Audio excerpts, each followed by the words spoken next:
धन्य त्याचे ज्ञान न करीच शोक, धन्य त्याचे ज्ञान न करीच शोक. वधिता बालक नामा म्हणे, वधिता बालक नामा म्हणे, वधिता बालक नामा म्हणे. धन्य त्याचे ज्ञान न करीच शोक, वधिता बालक नामा म्हणे. नामदेवराय सांगतात ते वसुदेव एवढे ज्ञानी आहेत, मेवण्याने 6 मारले तरी रडले नाही. मूर्खापशी रडत नसतात ते ज्ञानी असतात, नालायकापशी रडत नसतात ते ज्ञानी असतात, हरामखोरापशी रडत नसतात ते ज्ञानी असतात, आणि दुःखाला कंटाळून स्वतःच्या देहाचा त्याग करतात ते अज्ञानी असतात. दुःख पचवण्याची ताकद ज्यांच्यात असते ते ज्ञानी असतात, दुःख पचवता ज्यांना येत नाही ते अज्ञानी असतात. दुःख पचवण्याची क्षमता वसुदेवात आहे, म्हणून नामदेवराय ज्ञानी म्हणतात. न करीच शोक, वधिता बालक नामा म्हणे. ज्ञानी आहेत. मग पिता ज्ञानी आहे, आई पुण्यवान आहे. मग या दोन्ही गोष्टी असताना यशोदेकडे जगाचा बाप का गेला? मागचं कर्म आहे, मागचं कर्म आहे. मागचं कर्म चुकत नाही बरं का महाराज. देवाला कर्म चुकत नाही, साधूला कर्म चुकत नाही. तुम्ही आम्ही कोण्या झाडाचा पाला आहेत? साधूनं जर चूक केली तर साधूलाही कर्म चुकत नाही, देवानं चूक केली तर देवालाही कर्म चुकत नाही. मग आपण तर त्यानं निर्माण केलेले पिल्ले आहेत. विठाला विठाला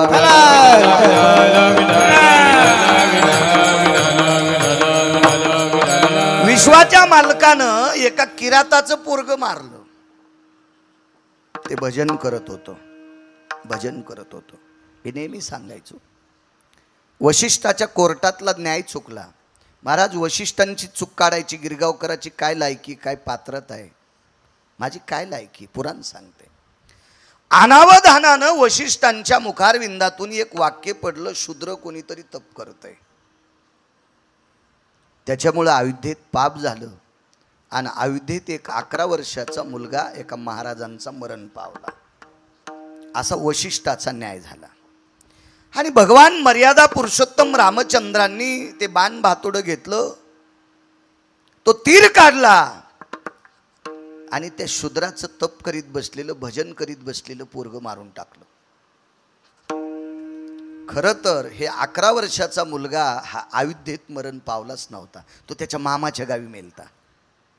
पण पंचनामाच केला नाही ना. आपल्याकडे पंचनामा करण्याची पद्धत आहे डिपार्टमेंटमध्ये. वशिष्ठाने न्याय निकष लावून द्यायला पाहिजे होता की हा मुलगा मृत्यू कुठं पावलाय. रातोरात मामाच्या गावातनं त्या 11 वर्षाच्या बाळाचं प्रेत आणलं आणि सहज तोंडातून अनावधानानं शब्द पडला की एक शूद्र तपश्चर्या करते, पाप वाढलं म्हणून अयोध्येत मृत्यू पावला. अयोध्येचा नियम काय होता माहिती आहे का? विश्वाच्या पाठीवर माझ्या वाचनातल्या 2 नगऱ्या येतात. या 2 नगरीमध्ये केस पिकल्याशिवाय माणसं गणेशराव मरत नव्हते. एक अयोध्या नगरी, अयोध्या. राजा अजराज, राजा दशरथ आणि राजा मर्यादा पुरुषोत्तम रामचंद्र गुरुवर्य. राजा दशरथानं एवढी साधना केली, एवढी साधना केली, एवढी साधना केली आणि दक्षिणेचा राजा जिंकला. दक्षिणेचा राजा म्हणजे यम, यमाला जिंकलं. आणि यमाला एक मागणी केली, दक्षिणाधिपती यमराज एक विनंती आहे, अयोध्येत माणूस मरता कामा नये. दक्षिणेच्या राजानं सांगितलं, महाराज ठीक आहे, तुमचा पुरुषार्थ मोठा आहे, तुमचं भक्तीचं सूत्र मोठं आहे, तुमचा अधिकार मोठा आहे, तुम्ही राज्याचं राजकारणही आई लेकरावर प्रेम करते इतकं प्रेम राज्यातल्या नगरीतल्या लोकांवर केलं, याकरता मी तुमच्यावर प्रसन्न आहे. पण माणसंच मरू नये असं मात्र मी तुम्हाला देऊ शकत नाही. निसर्गाचा नियम आहे, कारण अयोध्या ही मृत्यूलोकात आहे आणि मृत्यूलोकातला नियम आहे, आयुष्य संपलं की मरावं लागते. आयुष्य संपलं की मरावं लागते. मग तुम्ही मृत्यूलोकात अयोध्या आहे, माणसं मरणारच नाहीत असं मी तुम्हाला देणार नाही, पण तुम्हाला नाराजही करणार नाही. तुमच्या अयोध्येमध्ये तरुण मरणार नाही. यमानं वरदान देऊन टाकलं. म्हणजे केस पिकल्याशिवाय अयोध्येत माणसं मरत नव्हते. हा पगडा राजा दशरथाचं वर्चस्व, ही हिम्मत, हे धाडस, हा पुरुषार्थ दक्षिणेच्या मालकावर राजा दशरथाचा होता. आणि हे 11 वर्षाचं पोरग मेले. शहानिशा केली नाही ते मामाच्या गावी. आणि दुसरी एक नगरी होती, त्या नगरीचा राजा होता रुक्मांगद नावाचा राजा. रुक्मांगदाला धर्मांगद, धर्मांगदाला मुक्तांगद, ही मुलं पुढची. मुक्तांगदाचा कोण होता घरी गेल्यावर वाचा ना, सगळ्या गोळ्या एकखट्या घेतल्यावर रिॲक्शन येत असते. आणि मी गुतं थोडंच घेतलं, रुक्मांगद, धर्मांगद, मुक्तांगद, बस झाली तिघं. आता याच्या पुढचं तुम्ही पाहणं, तुम्ही सुधर जा म्हणजे आमची लोक नीट कीर्तन करतील. तुम्ही जर नाही सुधरले ना मग गाणेच म्हणतील, गाणेच म्हणतील, काही विषय नाही. त्याच्याकरता तुम्ही सुधर जा, अभ्यास करा. काही ग्रंथ विकत घ्यायची काम नाही. तुमच्याकडे केवढाली मोबाईल येतं, तुम्ही त्याच्यावर बोट दाबल्याबरोबर सगळी ग्रंथ त्याच्यात येतात, सगळी ग्रंथ येतात. पण तुमचं बोट तिथं जाईच ना, ते दुसरीकडेच चाललं चॅटिंग करायला, कोणाला कमेंट टाकायला, काही टाकायला. हे 1-2% भंगीरायला तर कमेंट टाकायचा लयच ना दे. हो हो, मला वाटतं ह्या कोंबड्याच्या अवलादी असत्या. विठाला विठाला विठाला विठाला,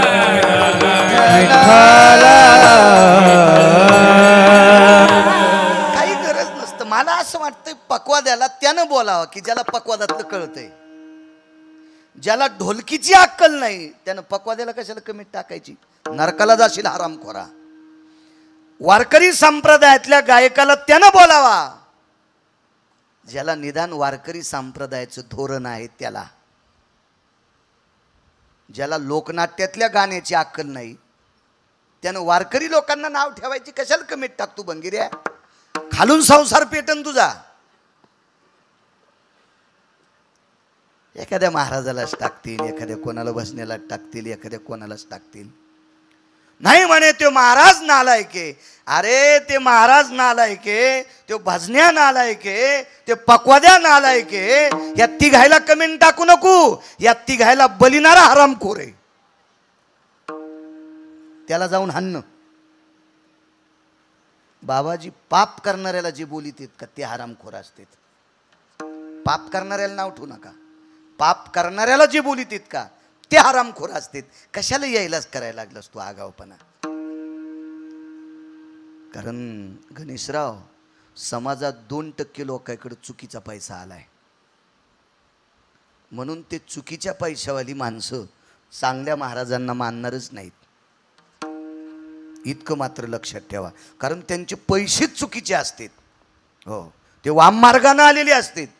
म्हणून ते चुकीच्या ठिकाणी जात असतील. म्हणून चुकीचं काम करणाऱ्या लोकांना नाव ठेवायचं नाही. चुकीच्या लोकांना अनुमोदन देणाऱ्या हरामखोरांना नाव ठेवा ना, तुमच्यात हिंमत असेल तर. विठाला विठाला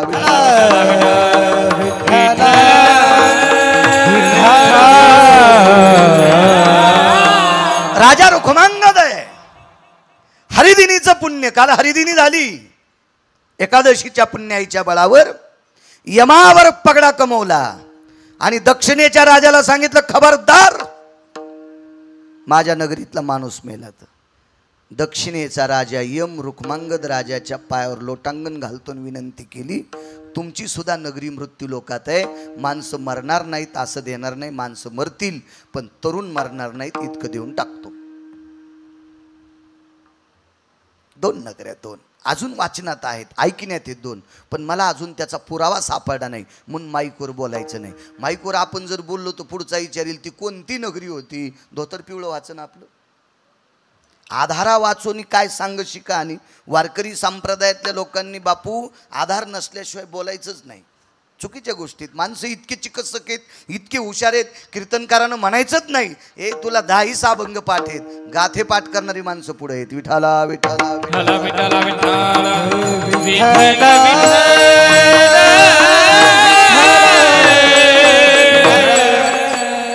आणि न्याय चुकला.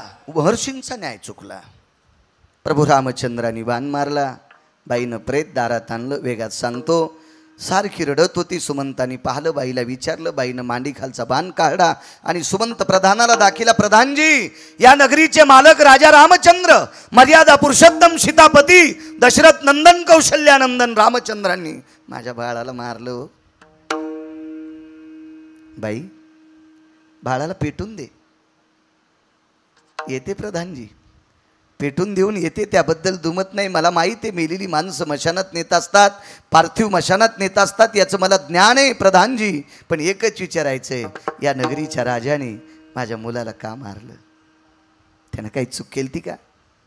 एखाद्या स्त्रीकडे बघून वाईट शब्द वापरला का? तिच्याकडे डोळे वटारले का? तिला अपशब्द बोललाय का? तिच्यावर हात उचलला का? एखाद्याची वस्तू उचलली का? चौर्यकर्म केलंय का? निषेध कर्म केलंय का? धर्माच्या बाह्यकृत्य केलंय का? बाई होती महाराज, लावरं चित्र सशी रानडुकर धरणारी बाई. पण मुलगा सात्विक जन्माला आला, त्याची ताकद मिळाली आणि त्या ताकदीवर जगाच्या बापाच्या प्रधानाला बोलत होती. काय चुकलंय माझं? विचारू द्या त्याला. नाईलाज झाला.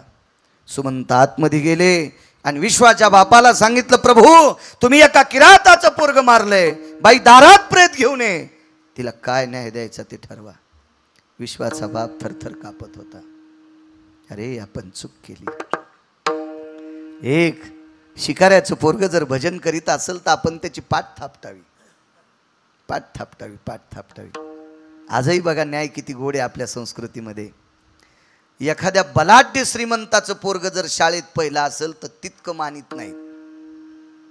पण ऊस तोडणाराचं, लोकांच्या शेतात काम करणाऱ्याचं, मजुराचं पोरग जर पहिलं आलं तर सगळ्या परिसरातल्या लोकांना उत्सुकता लागती. गरिबाचं लेकरू होतं हो, वहीला पैसे नव्हते, पेनला पैसे नाही, ट्युशनला पैसे नाही, पण तालुक्यात पहिलं आलं. उत्सुकता का लागती? कारण त्याला कसल्याही प्रकारचा आधार नसताना ते मोठं झालंय याची उत्सुकता. महाराज गिरगावकराचं पोरग श्लोक म्हणत असेल, काय नवलाची गोष्ट आहे. त्याला घरच्या हौदातलं पाणी आहे. व तुमची पोरं गायक झाली, काय नवल नाही द्यायचा, बापच गायक होता. तुम्हाला आलं ना राजो? आलं आलं राजो आलं. ज्याचा बापाच्या गळ्यात माळ नाही त्याचं पोरग जर महाराज झाला असेल माऊली, तर त्याची पाठ थापटायची. तुमचं कौतुक करत असा नाही असा विषय नाही, पण तुम्हाला तुमच्या बाबाचे आशीर्वाद आहेत ना. महाराज ज्याचा बाप दारू पितो, ज्याचा बाप पत्ते खेळतो, ज्याच्या बापानं सगळी प्रॉपर्टी जुगारात इकून टाकली, त्याचं पोरग जर कीर्तनकार झाला असेल तर त्या पोराला किती किती पाठ थापटायला पाहिजे. किती पाठ, किती पाठ. परंपरा नाही ना गणेशराव त्याला. मला सांगा, लावरं चित्र ससे धरणारीचं पोरग जर जप करीत असेल, साधना करीत असेल, अनुष्ठान करत असेल, तपश्चर्या करीत असेल, नामाचा प्रचार करीत असेल, धर्माचा प्रचार करीत असेल तर किती मोठं कौतुक आहे. पुन्हा एकांतात तपश्चर्या करू लागलं. माईकवर तर कोणी धर्म सांगते. सध्या माईकवर धर्म सांगणाऱ्यांची संख्या लय वाढली. माईकवर माईकवर अरे माईकवर धर्म सांगितल्यानं धर्म वाढत नसतो. आपल्या संस्कृतीत चुका करणाऱ्या लोकांना दुरुस्त करणं यानं धर्म वाढत असतो. माईकवर किती बी आरडा, काही धर्म वाढत नसतो. माईकवर बोंबाल्यानं धर्म वाढत नसतो. आपल्या धर्मातली चुकीची माणसं शोधा, आपल्या धर्मातली चुकीची माणसं शोधा आणि त्या चुकलेल्या लोकांना धर्म मार्गानं लावा. आपला धर्म उंच जाईल, आपला धर्म उंच जाईल. माईकवर आदळल्यानं काय नसते. लय ओरडत गेलेत, घसे कोरडे होस्तोर बोंबललेत, कोणी ऐकत नाही माईकवर. धर्म कृतीतला विषय, धर्म शब्दातला विषय नाही. धर्म हा शब्दात प्रकट करायचा नसतो, धर्म हा अनुकरणात आणायचा असतो, धर्म हा कर्तव्यात आणायचा असतो. देखाव्यात नाही महाराज, देखाव्यात नाही, तर धर्म वाढेल. आणि बाईनं ते पार्थिव उचललं. विश्वाच्या मालकाला सांगितलं, दयानिधे, आवाज कडक करा, हे दयानिधे, विश्वाच्या जनिता आहात आपण, एक विनंती करते. मी एकटी आहे, माझ्या बाळाला मशानापर्यंत नेण्याची कृपा करा. महाराज विश्वाच्या मालकाचा प्रधान सुमंत खांदेकरी आहे. विश्वाच्या बापाचा प्रधान सुमंत, किराताच्या पोराचा खांदेकरी आहे. शरयूच्या पात्रामध्ये त्याचं प्रेत, चंदनाच्या लाकडावर त्याचं पार्थिव टाकलं, पेटून दिलं. बाई आपल्या पर्णकुटीकडे निघालेली आहे. लहानशी झोपडी होती, त्या झोपडीकडे निघाली. बाईने विचार केला, मोठ्यांना काय बोलावं, काय बोलावं, मोठ्या पुढं काय चालतंय. मला सांगा, लहानशा शेळीनं जर म्हशीला शिंग हाणलं